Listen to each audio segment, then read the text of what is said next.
Bom dia, irmãos. Sejam todos muito bem-vindos à casa do Senhor. Vamos ter uma palavra de oração pedindo a Deus que nos oriente durante esse tempo aqui da nossa lição de escola bíblica dominical. Oremos. Senhor Deus, Pai querido e amado, nesse momento, Pai, queremos louvar e agradecer o Teu santo nome, Pai, agradecer-te, Senhor, por mais um dia que o Senhor nos concede, por um dia ensolarado, Pai, um dia com um bom tempo, um dia para nós desfrutarmos, Pai, da Tua graça. Obrigado, Senhor, por ter nos trazido aqui à Tua casa. Obrigado, Pai, pelo privilégio de podermos livremente estudar a Tua palavra e entender mais sobre Ti. Que o Senhor nos ajude, Senhor, durante esse tempo, que seja um tempo para crescimento, um tempo para edificação da Tua igreja. Que tudo que seja falado aqui seja para a honra e glória do Teu santo nome, Pai. Seja conosco durante esse tempo e nos ajuda, Senhor, nos capacitando a compreender as Tuas Escrituras e nos direciona, Pai, para permanecermos fiéis à Tua sã doutrina. Obrigado por tudo, nós choramos em nome de Jesus. Amém. Como os irmãos já sabem, nós estamos a estudar o livro de Josué.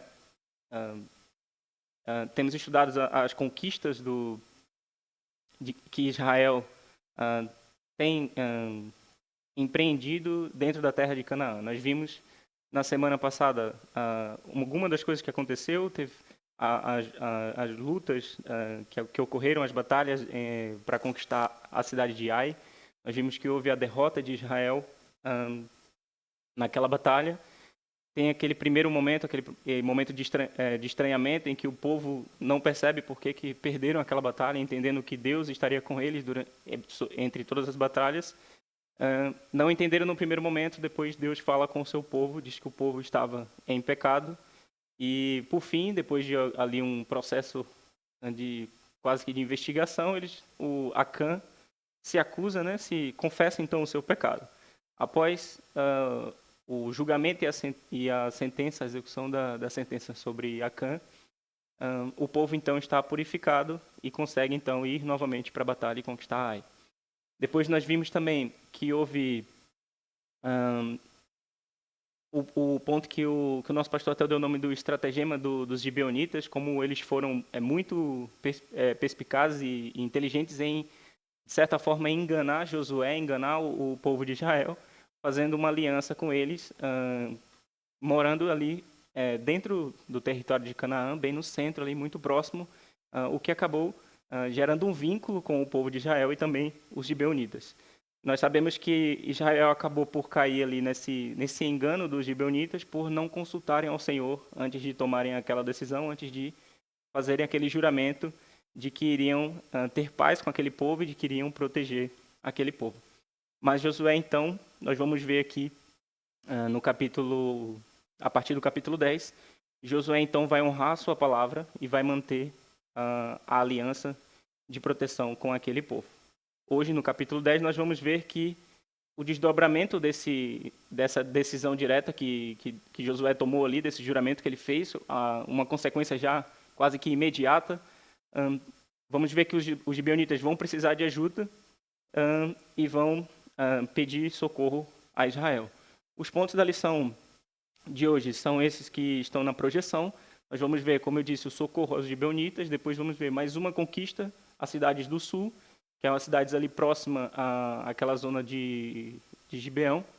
E também vamos ver que depois Israel vai empreender, então, a conquista do norte. Eles vão de encontro àqueles reis do norte para poder conquistar também aquela região, aquelas cidades que ficavam ali no norte. E, por fim, temos aqui no capítulo 12, vamos ver que é um relatório final das vitórias. Então, o capítulo 12, ele basicamente é como se fosse uma contagem dos reis que foram derrotados por Israel, desde a época que ainda estavam com Moisés, quando conquistaram as duas cidades do lado oriental do rio, e também todas as cidades que eles conquistaram com Josué após atravessarem o rio Jordão. Então, para nós darmos início, vamos entender aqui por que Josué, então, decide ir prestar socorro aos gibeonitas. Na leitura do texto, quando iniciamos o capítulo 10, logo no início nós vamos ver que os gibeonitas estão em grande perigo, por quê? Após o povo daquela terra saber que eles fizeram essa aliança com Israel, então o povo agora entende que, assim como Israel era inimigo daquele povo, os gibeonitas também passam a ser inimigos daquele povo. O que acontece? 5 reis daquela região unem-se, fazem ali uma aliança e vão para atacar os gibeonitas. Os gibeonitas, então, enviam um mensageiro para Israel, pedindo socorro, pedindo para que Josué os ajudasse. E a pergunta que fica é exatamente essa: por que Josué decidiu, então, marchar a noite toda, como o texto nos diz, para ir em socorro dos gibeonitas? Porque, num primeiro momento, humanamente falando, era mais fácil Josué só ficar lá em Israel e deixar os gibeonitas serem atacados e depois até aproveitar o cansaço pós-batalha daquele povo para poder empreender ali a conquista daquela região.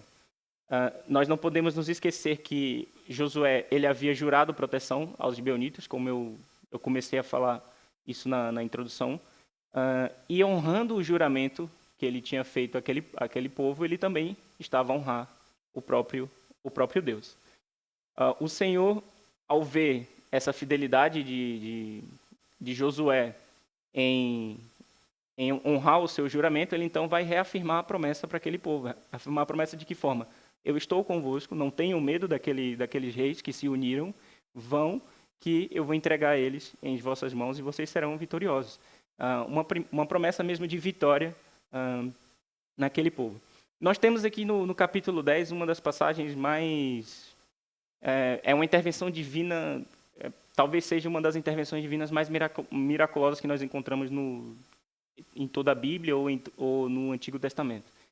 Aqui, essa passagem ele vai retratar exatamente aquela famosa parte da batalha, da guerra santa de Israel, em que Deus vai parar o sol e a lua e vai ficar sem o sol se pôr ali durante aproximadamente 24 horas, durante um dia inteiro, como o texto nos diz. Vamos ver que Josué, então, ele ora ao Senhor. Antes disso, desculpem. Como eu disse, o Senhor vai dizer a Josué: não os temas, porque nas tuas mãos os entreguei e nenhum deles te poderá resistir. Então o povo já vai, eles vão honrar aquele juramento e recebem já essa confirmação de Deus de que não tenham medo, eu estarei convosco e vocês serão vitoriosos. Logo a seguir, então, nós vamos ver que Josué, então, vai empreender a batalha sobre aquele povo e acontece que no meio daquela batalha, eles estão ali no meio da batalha, Josué então vai orar ao Senhor e Deus então vai parar o sol e a lua nos lugares exatos que Josué pediu. A leitura do texto, os versículos 11 e 13, aí fiz ali algumas reticências, tomando cuidado para não perder o sentido do texto, nem tirar o texto do contexto, mas diz assim: e sucedendo que, fugindo eles de diante de Israel, o Senhor lançou sobre eles do céu grandes pedras de granizo, e foram mais os que morreram pela chuva de pedras do que os filhos de Israel mataram a espada. Então Josué falou ao Senhor e disse na presença dos israelitas: Sol, detente em Gibeão, e tu, lua, no vale de Aijalon. E o sol se deteve e a lua parou, até que o povo se vingou de seus inimigos. Não está isto escrito no livro dos justos? O sol, pois, se deteve no meio do céu e não se apressou a pôr-se quase um dia inteiro. Aqui, independente de nós tentarmos, de alguma forma, explicar a física por trás, enfim, pegamos aqui em conceitos científicos para tentar explicar o que aconteceu naquele dia, nós iremos falhar, porque, humanamente falando, o que nós conhecemos da ciência, não é possível que aconteça algo daquela forma como aconteceu naquela região especificamente. Em outros lugares, nós sabemos que, por vezes, acontece de nós termos muitos dias de sol e não sequer termos noites, em lugares mais que ficam localizados mais ao polo, mais próximos aos polos. Sabemos que, por causa da posição que estão ali, por vezes ficam muitos dias de sol e depois muitos dias também sem sol. Mas no caso daquela localização específica ali dentro do território de Canaã, do que a gente conhece da ciência, é impossível que aquilo acontecesse. Então, independente de nós tentássemos explicar isso, não conseguiríamos. E o foco do texto também, a Bíblia não tem esse compromisso com a ciência de dar o pormenor de como aquilo aconteceu, mas o foco do texto aqui é demonstrar o poder de Deus, demonstrar a soberania de Deus sobre a criação, sobre o céu, sobre a terra, sobre tudo aquilo que ele criou. Então, não tô... Acho que eu... Desculpa. Obrigado, Laila. Então, como eu disse, isso foi uma pura demonstração do poder de Deus. E tem aqui um detalhe importante que é, quando Josué ora e pede para Deus parar o sol e a terra, existe a questão do ponto de vista militar, bélico, que era muito melhor que a batalha acontecesse durante o dia, por causa da luz. Como nós sabemos, naquela época não tinha formas de iluminação, não havia como eles enxergarem bem, então era melhor que fosse durante o dia. Mas tem aqui outra nuance no aspecto histórico, cultural daquele povo, que é, para aqueles povos que viviam ali, o sol e a lua eram considerados divindades. Então, eles adoravam o sol e a lua como se fossem Deus. Então, quando Deus demonstra esse poder para aquele povo, parando o sol e a lua, e é importante aqui que Josué fez aquela oração, Josué falou aquilo em alta voz para que todos ouvissem, e aquilo depois acontece.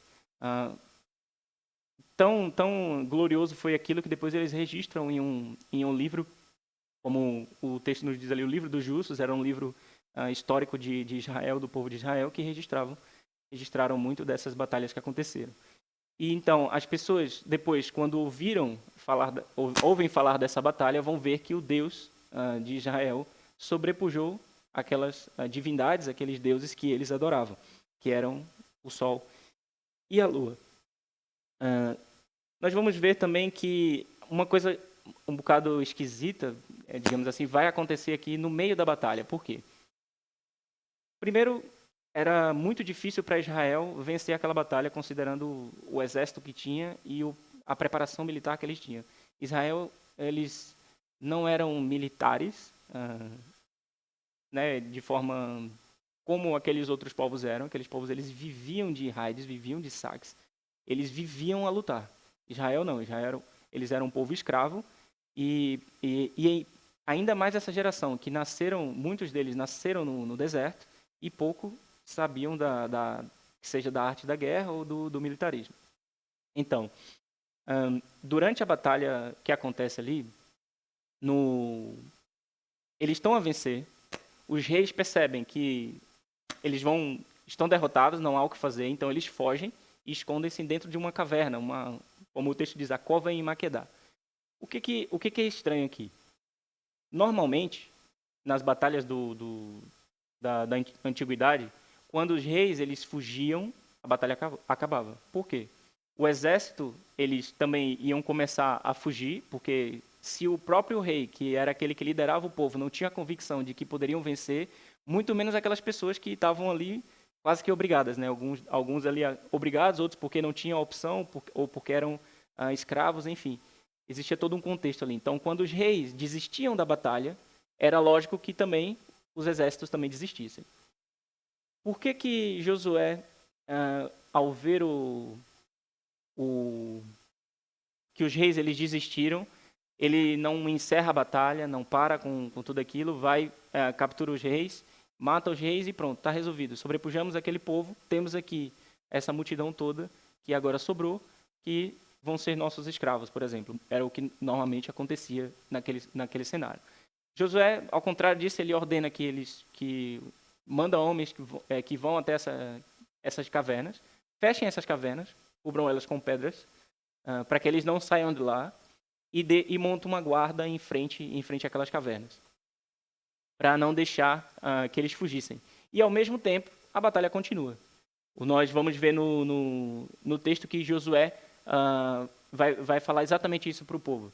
Então, versículos 18 e 19. Disse, pois, Josué, rolai grandes pedras à boca da cova e ponde junto a ela homens que os guardem. Porém vós não vos detenhais. Persegui os vossos inimigos e matai os que vão ficando atrás. Não os deixeis entrar em suas cidades, porque o Senhor vosso Deus já vos entregou nas vossas mãos. Aqui há duas nuances que nós podemos olhar aqui para esse texto. Antes da gente passar para essa parte. Primeiro, Josué, por que ele fez isso? São duas coisas. Primeiro, há uma estratégia militar aqui de Josué.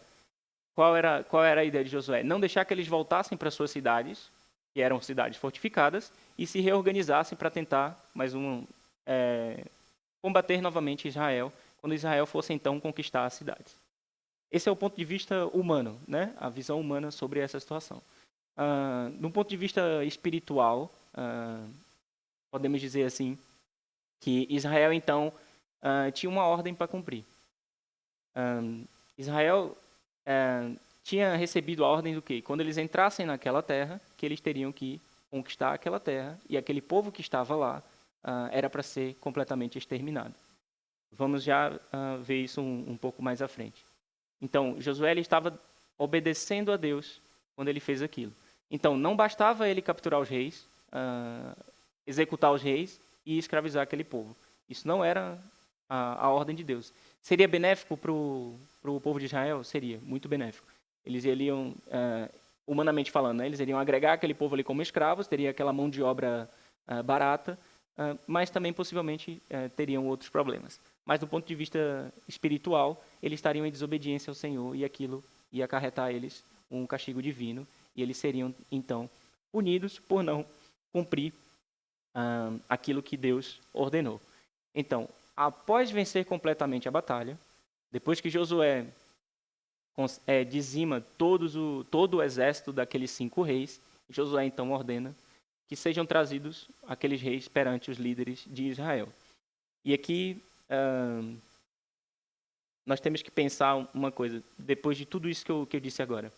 Havia a possibilidade, nesse momento, de rendição daqueles reis e dos próprios amorreus? Os amorreus já tinham morrido praticamente todos. O texto vai dizer que uns poucos conseguiram fugir e se esconderam em suas cidades. Mas a grande maioria dos amorreus já tinham morrido. Havia possibilidade de rendição daqueles reis e dos amorreus? Era possível que Josué aceitasse da parte deles que eles se rendessem e quisessem ir para o lado de Israel, né? Até que eles, de certa forma, passassem a crer no Deus de Israel e fossem assimilados culturalmente.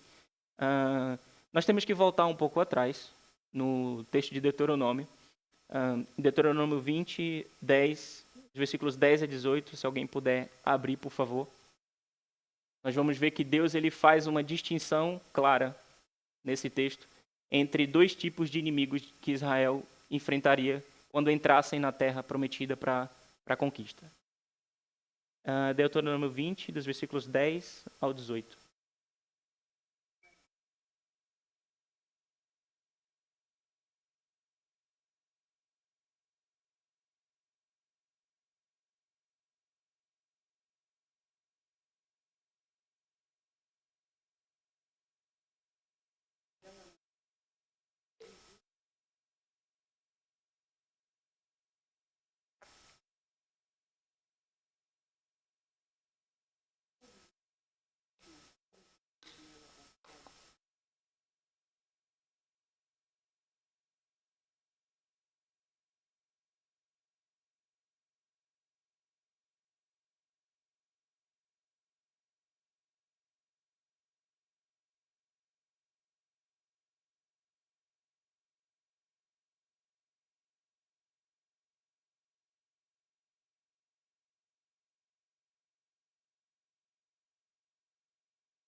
Amém. Eu vou pedir à irmã Madalena que leia, se eu não tiver em erro, o versículo 16, onde vai dizer as cidades mais distantes.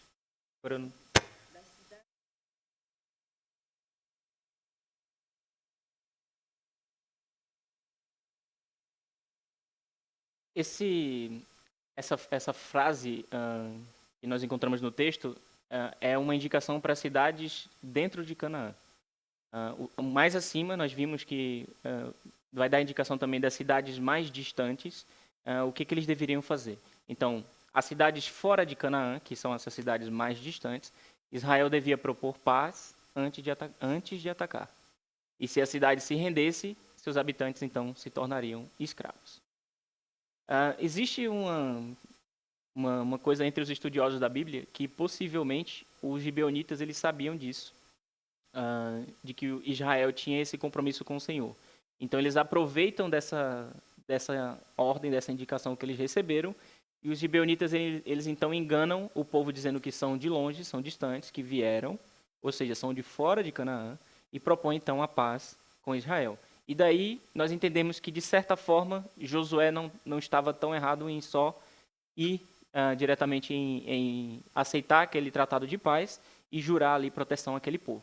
Mas nós sabemos que, olhando para o contexto ali, o normal era que o líder consultasse sempre ao Senhor antes de tomar essas decisões. Então, o erro de Josué está em não ter consultado ao Senhor, pois se ele tivesse consultado, Deus teria revelado que aquele povo, na verdade, era uma cidade dentro de Canaã e não poderiam gozar, então, desse benefício disso que Deus havia indicado lá em Deuteronômio. Depois, nós vimos que para cidades de Canaã, ou seja, cidades próximas, a ordem de Deus era explícita. Não deixarás com vida tudo o que tem fôlego. E aqui, tudo o que tem fôlego, não sobrava nada, nem os animais. Eles não podiam nem aproveitar os animais daqueles povos para poder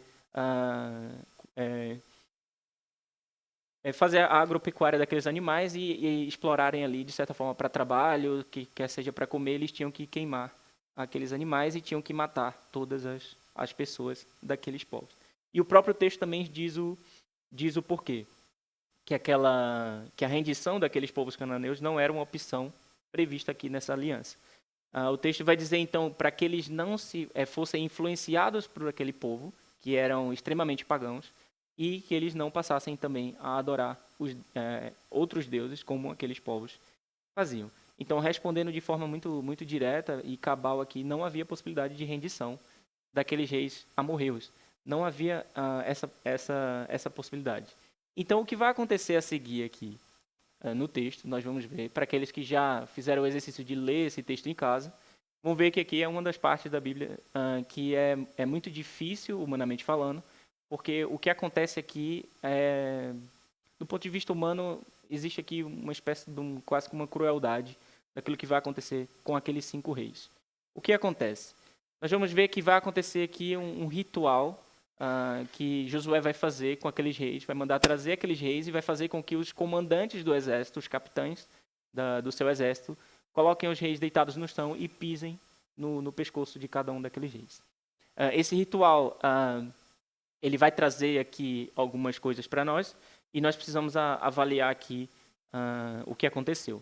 É um ritual que, já dando ali, né, adiantando um pouco a história, que vai trazer encorajamento e também juízo sobre aqueles reis amorreus. Josué 10, versículos 24 a 25. Diz assim: Trazidos os reis a Josué, chamou este todos os homens de Israel e disse aos capitães dos homens de guerra que com eles tinham ido: Chegai, ponde os pés sobre o pescoço destes reis. Chegaram e puseram os pés sobre os pescoços deles. Então Josué lhes disse: Não temais, nem vos assusteis. Sede fortes e corajosos, porque assim fará o Senhor a todos os vossos inimigos contra os quais haverdes de pelejar. Então, nós vamos ver aqui que Josué ele realiza aquele ritual e ele traz essa palavra de encorajamento aqui no fim. O que Josué fez foi crueldade. Ele podia fazer aquilo de outra forma e passar também a mensagem de encorajamento e de juízo para aqueles reis, ou aquilo era praticamente necessário. Humanamente falando, dá para nós discutirmos que talvez poderia ter aqui um tipo de abordagem diferente por parte de Josué para aqueles reis. Mas se a gente regressa e entra ali no contexto do Antigo Oriente Próximo, no Antigo Oriente ali, aquela ação marcava formalmente o fim do domínio de um rei.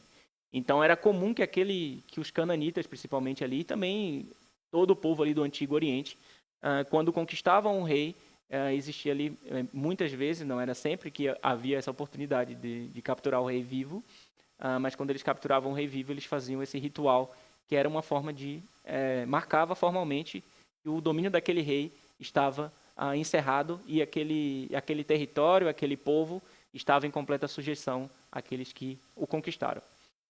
Josué ele não fez aquilo para se vangloriar da vitória que ele teve, mas para encorajar o povo a confiar na promessa. Vejam o que ele diz no versículo 25. Não temais nem vos assusteis. Sede fortes e corajosos, porque assim fará o Senhor a todos os vossos inimigos, contra os quais haverdes de pelejar. Josué, então, queria mostrar para aquele povo que a geração passada que havia ficado com medo daqueles povos, para que eles aprendessem que, sendo Deus com eles, Deus irá entregar todos aqueles povos nas mãos deles. Eles não precisam ter medo de ir para a batalha, não precisam ter medo de conquistar a terra. E a mensagem ali era clara, a vitória ela não vinha da força militar de Israel, da força humana de Israel, mas era da promessa também, da promessa de Deus que se cumpria ali diante dos seus olhos. A gente volta um pouco mais atrás nos versículos, nós vamos ver que o texto vai dizer que houve uma chuva de pedra, chuva de granizo, e mais morreram soldados ali pela chuva de granizo do que foram mortos por Israel. Ou seja, foi completamente uma intervenção divina e Israel conseguia perceber aquilo que eles praticamente não tiveram que imprimir muito esforço em vencer aquela batalha e conseguiam ver claramente que o Senhor estava a lutar com eles. Passando então agora para o que vai acontecer a seguir. Então nós temos aqui Josué, ele socorre os gibeonitas, ele vence a batalha, extermina, executa o juízo sobre aqueles reis e vai fazer esse ritual de marcação formal ali de que o fim do domínio daquele rei havia acabado e que Deus e Israel eram agora os detentores daquele território, daquela terra, daquelas cidades. Só que tem um detalhe: as cidades ainda estavam lá e para ser conquistadas. Eles haviam lutado fora do território das cidades, ali próximo à região de Gibeão, e precisavam então agora ir em direção às cidades e conquistar as cidades. Lembrando, mais uma vez, que o sol e a luz estão parados. Isso aqui está acontecendo tudo ao mesmo tempo. Então, eles lutam, acabam ali a batalha, logo após aquele ritual com os reis, então eles vão dar continuidade à luta e vão em direção às cidades para poder conquistar essas cidades. E vamos entrar aqui no que eu dei o nome de a Conquista do Sul, da região sul ali das cidades, dessas 5 cidades fortemente que eram fortificadas e tinham uma força militar muito forte ali na região de Canaã. Então, Josué vai liderar essa campanha em direção a essas cidades e vai conquistar aquelas cidades e vai devastar, assim como Deus havia ordenado para que fizesse, para que ninguém ficasse com vida, que todos fossem mortos, uma forma de execução do juízo do Senhor sobre aquele povo. Josué capítulo 10, ainda, versículos 40 e 42, diz assim: Assim feriu Josué toda aquela terra, a região montanhosa, o Neguebe, a campina e as faldas dos montes, e a todos seus reis. Destruiu tudo o que tinha fôlego, como ordenara o Senhor, Deus de Israel. De uma vez tomou Josué todos estes reis e as suas terras, porquanto o Senhor, Deus de Israel, pelejava por Israel. Então, como eu disse, Israel ele atuou como esse instrumento divino de juízo sobre aquela cultura cuja iniquidade havia atingido o limite.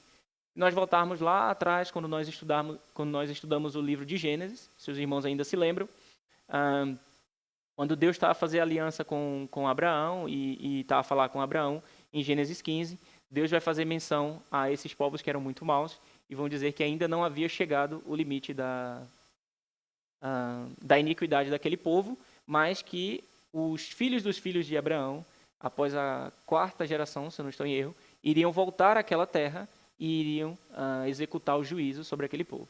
Então, o que estava acontecendo aqui era também um cumprimento dessa promessa que Deus havia feito para Abraão lá atrás.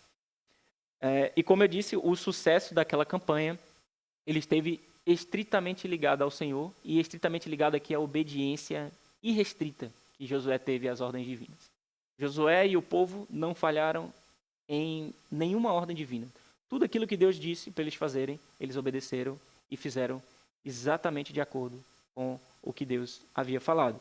Não houve nenhuma falha do povo naquela batalha, e então eles foram completamente vitoriosos por causa disso, porque eles obedeceram ao Senhor, porque eles honraram a promessa, a aliança com o Senhor, e eles foram, então, vitoriosos. Quais são as lições que nós podemos tirar desse capítulo 10 aqui, no primeiro momento? Primeiro, que a fidelidade de Deus, ela exige essa obediência ativa. Como assim uma obediência ativa? Lá no início, os irmãos viram que Deus então, promete essa vitória, faz o sol parar, mas Josué podia... Deus prometeu a vitória vai acontecer. Não, eles precisavam ir e lutar com aqueles povos. Então, eles precisavam ativamente se mexer, ativamente saírem do lugar e não ficarem só parados depois da oração, depois da resposta da oração do Senhor, mas também agir para poder tomar posse da vitória que Deus estava os dando. Então, eles marcharam a noite inteira até Gibeão, lutaram contra aqueles povos. Josué ora, o sol para, eles estavam exaustos. Eles não param, eles continuam em direção às cidades, conquistam as cidades e são completamente vitoriosos, porque eles foram obedientes e obedientes de forma ativa. Eles não ficaram parados. O que isso quer dizer? A graça de Deus não anula o nosso compromisso e o nosso esforço, não anula a nossa responsabilidade. Nós temos que agir. Nós oramos, sim, mas temos que agir. Isso nos ensina muito. Quando alguém precisa de ajuda, a resposta não é vou orar por você. É o que eu posso fazer naquele momento para ajudar aquela pessoa. E aí nós fazemos e oramos também. Porque também é nossa responsabilidade orar ao Senhor, entregar tudo ao Senhor e pedir para Ele nos ajude. Outra coisa também, que Deus ele luta por nós. Deus ele vence as nossas batalhas. E nós muitas vezes estamos lutando batalhas que Cristo já venceu há muito tempo. E estamos ali, numa expressão muito popular, né, dando murros em ponta de faca. Quando estamos no caminho da obediência, os obstáculos parecem muitas vezes para nós quase que insuperáveis. Para a gente é impossível ultrapassar aqueles obstáculos. Mas, debaixo da autoridade de Deus, isso é facilmente ultrapassado, porque nós entendemos, nós temos fé que Deus ele luta por nós. Isso nos ensina a lidar com nós mesmos, com a nossa luta contra o pecado, que não é pela nossa força, não é porque somos bons, não é porque somos mais espirituais ou menos espirituais, mas é porque nós entregamos aquilo na mão do Senhor com fé, acreditamos que Deus vai lutar, vai vencer a batalha por nós. Passando para o capítulo 11, agora, nós vamos ver que a conquista não para, porque após os outros povos do norte ouvirem falar do que tinha acontecido no sul, eles ficam ali, né, com a anteninha ligada, preocupados do que poderia vir a acontecer também com o norte. Sabendo que Israel já tinha feito ali em todo aquele território, eles então fazem ali convocam uma união de muitos reis no norte. E aqui o que acontece? O norte ele era militarmente muito mais poderoso do que o sul. Pode parecer que as grandes cidades fortes estavam no sul, mas no sul nós tínhamos Jericó, como o texto nos disse, era uma das cidades mais fortes daquela região. E no norte nós tínhamos a outra cidade, que era de longe maior do que Jericó, e militarmente muito mais forte ainda do que Jericó, que era a cidade de Azor. Então, o rei daquela região convoca todos os reis à volta para formar uma aliança e combater Israel. Eles se organizam militarmente, todos juntos, para poder lutar contra Israel. Aqui o texto não nos diz quanto tempo passou entre uma batalha e outra, mas considerando logística, provavelmente deve ter sido ali em torno de talvez 4, 5, 6 meses no máximo para que eles se juntassem ali e novamente fossem lutar contra Israel.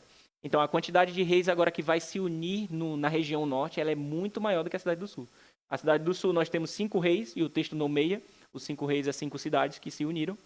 No norte é tanta gente que a Bíblia nem, olha, são muitos, e vai usar a expressão, são como a areia na praia do mar, de tanta gente que eles vão, de tão grande é os exércitos que vão se juntar contra o povo de Israel.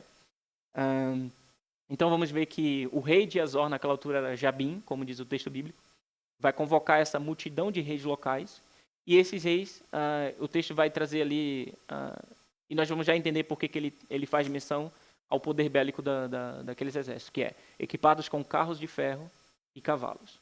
E que para aquela época era o máximo que poderia ter de poder bélico para as batalhas. Josué, capítulo 11, versículos 4 a 5 diz: Saíram, pois, estes e todos os seus exércitos com eles, muito povo, em multidão como a areia que está na praia do mar, e muitíssimos cavalos e carros de guerra. Todos estes reis se ajuntaram e vieram, e se acamparam junto às águas de Merom, para pelejarem contra Israel. As águas de Merom, elas ficam numa região ali mais a norte do território de Israel, que nós conhecemos, um pouco abaixo da cidade de Azor. Não ficava ali, era próximo, mas não era assim tão próximo. Então eles descem para aquela região e se montam ali o seu acampamento para batalhar contra Israel. Aqui nesse texto, como eu disse, nós vamos ver ali que o texto faz questão de fazer menção sobre os carros de ferro e os cavalos que aqueles reis tinham. E aqui nós vamos ver que Deus ele queria ensinar uma lição fundamental aqui para Israel. Já tinha acontecido, nós vimos a batalha no sul, como Deus havia intervido ali miraculosamente naquela batalha. Deus havia mandado a chuva de gelo e granizo, enfim. E era notório que o povo, então, precisava única e exclusivamente confiar no poder de Deus e não precisava de outras coisas para se sentirem capazes e fortes para a conquista da terra. Então, e disse o Senhor a Josué, versículo 6, não temas diante deles, porque amanhã, a esta mesma hora, eu os entregarei todos mortos diante de Israel. Os seus cavalos jarretarás e os seus carros queimarás a fogo. Por que Deus ordenou a Josué que destruísse esses recursos em vez de os reaproveitar para o exército de Israel? Eu sei que eu já quase respondi a pergunta antes, mas os irmãos refletirem. A confiança da nação nunca deveria estar na cavalaria ou no poder bélico humano. É isso que Deus queria ensinar, essa era a lição fundamental. Eles deviam confiar na fidelidade do Senhor, eles deviam ter fé que o Senhor era com eles, o Senhor prometeu que ia entregar aqueles inimigos, então o Senhor cumpriria a sua promessa. Deus não falha. Nós vamos ver depois que há um salmo, o Salmo 27, que faz menção aqui a esse texto, e vai dizer que uns confiam em carros, outros em cavalos. Nós, porém, nos gloriaremos em nome do Senhor nosso Deus. Mostrando aqui a fidelidade do povo de Deus ali, que confiou, e aí já adiantando um pouco a história, eles cumpriram aquela ordem divina e não cederam à tentação de ficar com aquelas armas, com aquele poder bélico para eles próprios, e confiaram no Senhor. Só que nós também temos que pensar, do ponto de vista humano, como que isso pode ter acontecido, né? Porque, sendo um exército tão grande, era difícil até que a batalha iniciasse, como que eles fariam aquilo. O texto vai dizer que Israel, então, ataca de surpresa. Era sempre a arma de Israel, né? Eles se adiantavam à batalha, iam de encontro ao exército inimigo e atacavam de surpresa. Então, eles vão atacar de surpresa e vão destruir toda aquela coligação dos reis que Azor havia reunido, e o texto vai fazer menção aqui também aos anaquins. Também é muito importante para nós passarmos por lá, e é por isso que o autor de Josué faz menção a isso. Então, Josué 11, versículos 7 e 9. Josué e todos os homens de guerra com ele veio apressadamente contra eles às águas de Merom e os atacaram. O Senhor os entregou nas mãos de Israel. Feriram-nos sem deixar nenhum sequer. Fez-lhes Josué como o Senhor dissera. Os seus cavalos já arretou e os seus carros queimou. Eu passei rápido anteriormente sobre essa questão do jarretar os cavalos, mas só para que os irmãos percebam o que é esse ato de jarretar os cavalos. Naquela altura, o que acontecia muito é quando havia essas batalhas, quando eles venciam as batalhas, quando não era possível, imagina, pegar naquele cavalo e reaproveitar aquele cavalo pro exército, o que eles faziam era jarretavam. E jarretar é cortar um tendão que o cavalo tem aqui na parte posterior da coxa, inutilizando o cavalo militarmente e também para trabalho. Aquele cavalo ele ficava inútil para carregar carga e também para as guerras. Por quê? Porque ele perdia o impulso. Ele perdia a força que ele tinha nas patas traseiras, que fazia com que ele conseguisse saltar, com que ele conseguisse correr mais, com que ele conseguisse carregar mais peso. É verdade que muitos daqueles cavalos que eram jarretados, eles morriam por infecção ou por uma outra coisa qualquer. Mas aqueles que sobreviviam ainda conseguiam viver de forma, digamos assim, livre, muito limitado, porque eles tinham muita dificuldade até mesmo para andar, praticamente não corriam, mas eles conseguiam ali, muito vagarosamente, pastar ainda e viver minimamente ali em condições para poder continuar, para dar continuidade à sua vida. Então, como eu disse, voltando aqui, Josué obedeceu fielmente, cumprindo a ordem do Senhor. Ele fez exatamente aquilo que Deus tinha falado. Cortou os tendões de todos os cavalos, todos, sem exceção, e queimou todos os carros de guerra. E todo o povo de Israel, então, foi vitorioso sob essa boa liderança de Josué. E mostra para nós aqui a importância da boa liderança, porque nós vamos ver, a história vai continuar, Josué vai morrer e vai deixar para o povo, outra pessoa vai assumir a liderança daquele povo, e nós vamos ver que vamos ter muitos líderes maus depois de Josué. E aí vamos entrar no período de Juízes, e nós sabemos aquilo que é que todo o capítulo de Juízes começa com e o povo pecou contra o Senhor, e serão castigados por causa disso. Enfim, vamos ver que como é a importância que um bom líder, um líder que confie no Senhor, que obedeça ao Senhor fielmente, que seja fiel aos mandamentos do Senhor.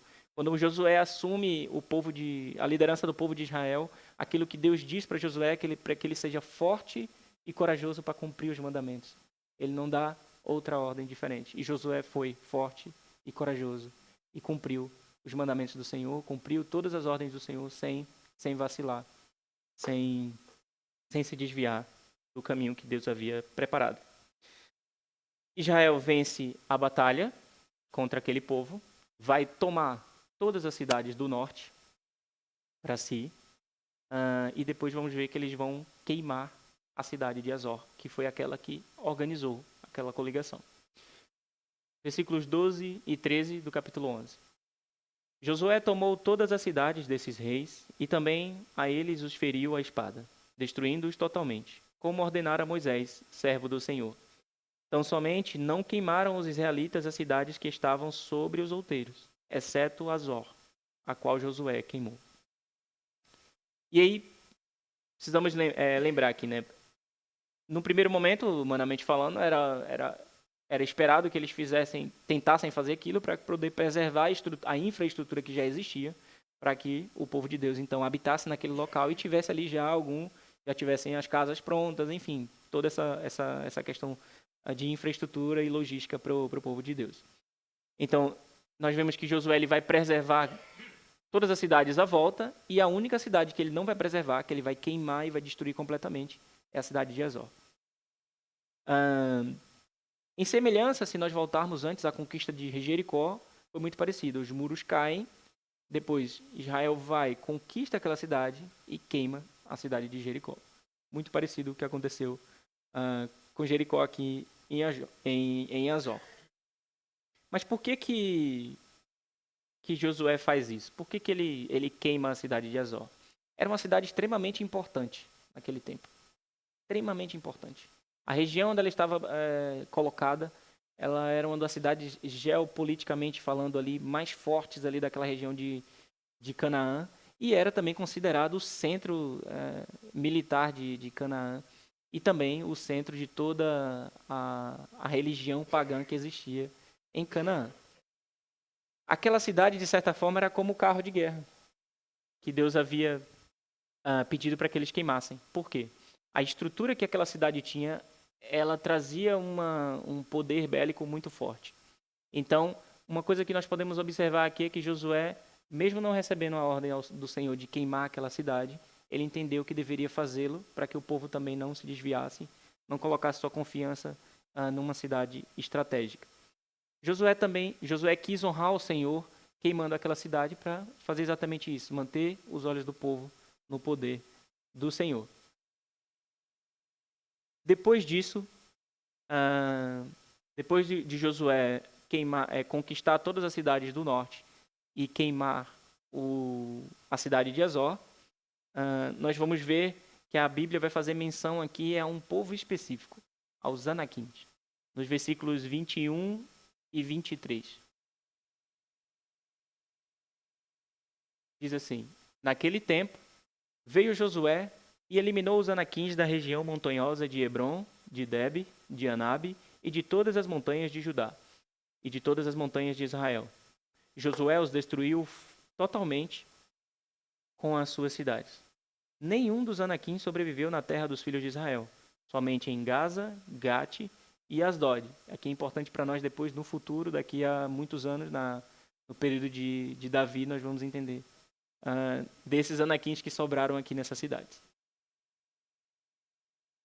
Assim tomou Josué toda esta terra, segundo tudo o que o Senhor tinha dito a Moisés, e Josué a deu em herança aos filhos de Israel, conforme as suas divisões de tribos, e a terra repousou da guerra. Quem eram os Anaquins, né? Já está ali no projetado. Meus irmãos, aqueles que não tinham essa ligação direta com os Anaquins e os gigantes, os Anaquins eram esse povo de alta estatura, eram os gigantes. E eles habitavam ali aquelas regiões montanhosas de Canaã. O que é importante para nós aqui? Por que o autor de Josué fez questão de registrar essa derrota dos Anaquins? Se os irmãos voltarem atrás, lá no início, quando o povo estava lá em Cádiz Barneia, que envia os espias, qual foi o relatório dos espias? Nós, perante eles, somos como os gafanhotos. Eles estavam se referindo aos Anaquins, aos gigantes que estavam naquela terra. Então, era importante para o povo também perceber que eles, como Deus havia prometido de entregar todos, sem exceção, os Anaquins não estavam fora da promessa do Senhor. Então, aquilo foi para mostrar que o que apavorou a geração anterior foi totalmente derrotado pela fé e obediência dessa nova geração. E apenas, como o texto diz, né, apenas alguns poucos sobraram e ficaram naquelas 3 cidades que nós vimos, de onde séculos mais tarde vai surgir então Golias, o gigante que Davi lutará contra. Até aqui o capítulo 11, nós entramos agora para o capítulo 12. O capítulo 12 ele é um texto que brevemente nós passamos por ele, porque ele nada mais é do que um relatório final das vitórias de Israel, da conquista de Israel sobre a liderança de Josué. Então, todas aquelas conquistas, todas aquelas vitórias que representavam ali o cumprimento da promessa. E o capítulo 12 é exatamente isso, um relatório formal, uma lista da celebração das vitórias de Israel. É como diz a música, né? É contar as bênçãos que Deus nos deu. Então, os israelitas vão fazer aqui exatamente isso. Vai começar no versículo 1, dizendo: São estes os reis da terra, aos quais os filhos de Israel feriram, de cujas terras se apossaram, da além do Jordão para o nascente. Inicia a primeira parte do capítulo falando da vitória sobre os 2 reis, as 2 cidades que ficavam do lado oriental, ainda com Moisés, antes de entrarem na terra, propriamente dita. E depois, então, vai fazer a lista ali de todos os reis que foram vencidos, todas as cidades que foram conquistadas sob a liderança de Josué, dando ao todo ali, como o texto diz, né? Ao rei de Tisa, ao todo 31 reis foram vencidos pelo povo de Deus, por Israel. 33 ao total, considerando as outras 2 vitórias que eles já haviam tido do lado oriental do rio. Então, nós vemos aqui que o povo de Israel foi foi claramente muito vitorioso na sua conquista da Terra Prometida, durante aquele período. Nós vamos ver que eles vão ocupar uma extensão de território muito grande e eles têm agora a missão de distribuir essas terras entre as tribos, entre o povo. E é o que nós vamos começar a ver a partir do capítulo 13, na próxima semana. Nós vamos começar a estudar exatamente a distribuição do povo e a organização do povo na terra. O texto, se nós voltarmos mais atrás, no capítulo 11, ali durante a conquista do norte, o texto vai trazer uma expressão que é: tomou, pois, Josué toda aquela terra. O que o texto queria dizer, falando com toda aquela terra, era uma extensão muito grande, territorialmente falando, sim. Não era ainda toda a terra da promessa de Deus, como nós vimos que ia desde ali a região do Negueb até lá acima, próximo ao rio, mas já era uma extensão muito grande. Josué tinha tomado todos os grandes centros militares daquela terra. Todas as cidades que eram fortemente militares, Josué havia lutado, vencido e conquistado naquela terra. Ainda vão sobrar aqui remanescentes no meio do povo, e é exatamente a segunda parte da conquista de Israel, e o povo então tem que empreender essa conquista ali de forma mais interna, de maneira mais tribal até, combatendo aqueles povos. Vamos ver, como eu disse, o relatório que ele tinha possuía território suficiente para dividir agora a terra entre o povo e espalhar o povo pela terra. Todos esses pontinhos que os irmãos estão a ver aí é uma cidade que Josué lutou, conquistou e agora fazia parte do território de Israel. Se tiverem paciência e tirarem a foto depois contarem, vão ver ali que tem 33 pontinhos que foram todos os reis, todas as cidades que Israel conquistou, grande parte do território de Canaã, como os irmãos conseguem ver. E foram vitoriosos ali porque obedeceram a Deus e confiaram em sua promessa, como já falamos aqui muitas vezes durante a nossa lição. Então, para terminar, o que nós podemos tirar de lição dos capítulos 11 e também do capítulo 12 aqui? Primeiro, o perigo da falta de confiança no povo, né? Deus ele mandou inutilizar os carros de guerra para lembrar que a força de Israel e também a nossa força não vem dos nossos próprios recursos, mas do Senhor. Deus quer passar aqui essa lição fundamental para aquele povo, mas também, trazendo aqui para o nosso contexto, nós precisamos também aprender isso com o povo de Israel. Em nossas vidas, aquilo que nos dá falsa segurança, muitas vezes, seja as nossas casas, o nosso bom trabalho, muitas vezes pode se tornar ali um obstáculo para a nossa dependência do Senhor. Nós deixamos em certo nível de depender do Senhor e passamos a colocar nossa dependência naquelas coisas. E não é isso que Deus espera de nós. Depois, nós vimos que os gigantes eles caem diante da fé de um povo. Israel não tinha, sendo humanamente falando, irmãos, Israel não tinha chance contra nenhum daqueles povos, muito menos contra os gigantes. Eles não tinham organização militar, eles não tinham armamento bélico, eles não tinham capacidade, enfim, eles não eram capazes de vencer. Eles venceram completamente pela fé no Senhor, e foi o Senhor que venceu aquelas batalhas como nós vimos. Os anaquins que pareciam ali invencíveis para aquela geração do deserto, como nós vimos, caíram diante do povo que foi obediente. Então, também para nós, as coisas que parecem para nós gigantes, né, ou difíceis de ultrapassar, só prevalecem se nós tirarmos os olhos de Deus, do poder de Deus. Mas se nós confiarmos, se nós mantivermos o nosso olhar no Senhor e confiando que o Senhor é conosco, esses gigantes da nossa vida, então, vão também cair. Por fim, gratidão e memória. Por quê? No capítulo 12 nós vimos que os israelitas nos ensinaram a contar as bênçãos da nossa vida. Nós não podemos nos esquecer daquilo que Deus já fez pela nossa vida, pela nossa família, pelos nossos amigos. Todas as nossas orações que nós colocamos diante do Senhor, nós precisamos continuamente nos lembrar disso. Nós precisamos listar todas essas conquistas da nossa vida que Deus proporcionou, assim como Israel listou aqueles reis derrotados, que era uma forma de trazer à memória e manter vivo esse sentimento de gratidão a Deus por cada vitória que Deus deu a eles, pela mão de Deus. Alguém tem alguma pergunta? Ainda temos aqui 5 minutos. Algum comentário? Não havendo, irmãos, então encerramos nosso tempo aqui, podemos ir para o nosso tempo de chá. Obrigado.